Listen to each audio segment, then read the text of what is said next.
Сүүлийн 1 жилд аялал жуулчлалын компани өөрийн нэрийн утас болсон газар дундын тэнгисийн аяллаа тасалбар зарагдсан мэдээллийг цуглуулжээ. Сар бүрийн тасалбар борлуулалтын мэдээг дор үзүүлсэн.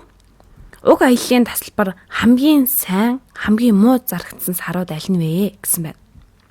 Энд өгсөн энэ диаграм бол Белон график гэж нэрлэдэг. Тэгээд мөн үүнийг сар бүрийн тасалбарын борлуулалт гэсэн. Зүсэм нэг бүр нь тухайн сарын тасалбарын борлуулалтыг харуулж байна. Жишээлбэл энэ хөх зүсэм 1-р сарын борлуулалтыг төлөөлж байна.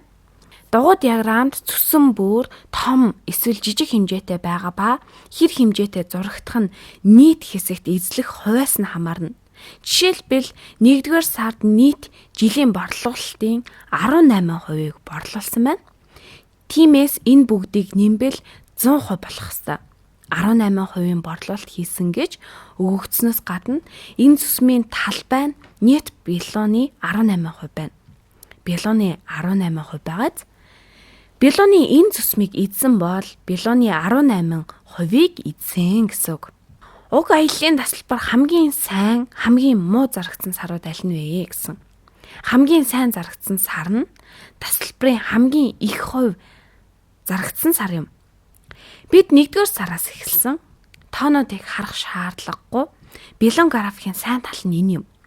1-р сар Белоны хамгийн том хэсэг гэдг нь харагдаж байгааз тоонуудыг уншихааргүй байсан ч энэ нь энэ дундаас хамгийн том зүсэм нь байна гэд хариулж чадна. Тиймээс хамгийн их зарагдсан сар нь энэ байна. Зөвхөн графикийг харахад энэ хамгийн том зүсэм нь байна. Одоо харин аяллаа тасалбар хамгийн муу зарагдсан сар нь аль нь вэ? Бид зүгээр л хамгийн нарийн зүсмийг нь олох хэрэгтэй гэсэн үг.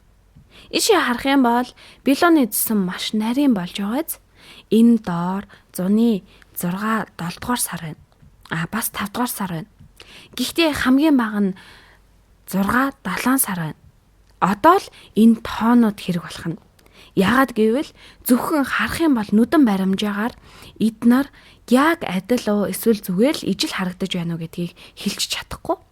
Одоо харин энэ тоонууд чухал болно. Мөн өгөгдсөн мэдээлэлд үндэслэх юм бол энэ сарууд хамгийн муу борлуулалттайгаараа тэнцсэн байна. Аяллаа тасалбарын борлуулалт хамгийн муу байсан сар нь 6 7 сар байна. Хамгийн сайн нь 1-р сар.